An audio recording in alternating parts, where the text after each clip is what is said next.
ஏய் சும்மாறா, உன்னை விட்டு தானடா போட சொன்னேன். எல்லாத்துக்குமே தெரியும் லாஸ்ட் ஆகஸ்ட் வந்து எனக்கு வந்து என்கேஜ்மெண்ட் ஆச்சு. என்ன பிரச்சனை? அளவனா குலகுலா என்று பேச விரும்பவில்லை. ரத்த சுருக்கமாக பேசி உங்கள் மத்தியிலே விடைபெற ஆசைப்படுகின்றேன். வந்து என்கேஜ்மெண்ட் ஆச்சு. ஏன்டா தயங்குற? தைரியமா சொல்றா. ஸோ இந்த ஜனவரி நடக்க வேண்டியதாக இருந்த மேரேஜ் வந்து நான் வந்து ஸ்டாப் பண்ணிட்டேன்.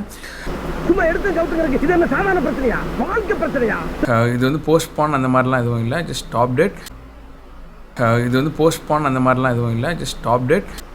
என்னை அப்படி கலங்கடிப்புன்னு நினைக்கவே இல்லை. என்னோட தாட்ஸும் அந்த பொண்ணோட தாட்டும் வந்து like it was not same. வேறு வழி இல்லாமல் தாலி கட்டிட்டோன்ற நினைப்பு எனக்கும் இருக்கும்.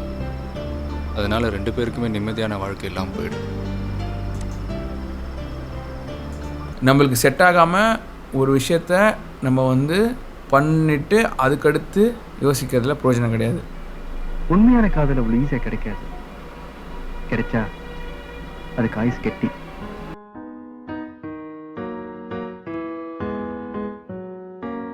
தம்பி மாப்பிள்ளை கணேசனும் திருமணத்திற்கு முன்பு பல பெண்களுடன் பல ஓட்டல்களில் உல்லாசமாக இருந்திருக்கலாம், ஊழல்கள் செய்திருக்கலாம். இதை பெரிதாக எடுத்துக் கொள்ளக்கூடாது.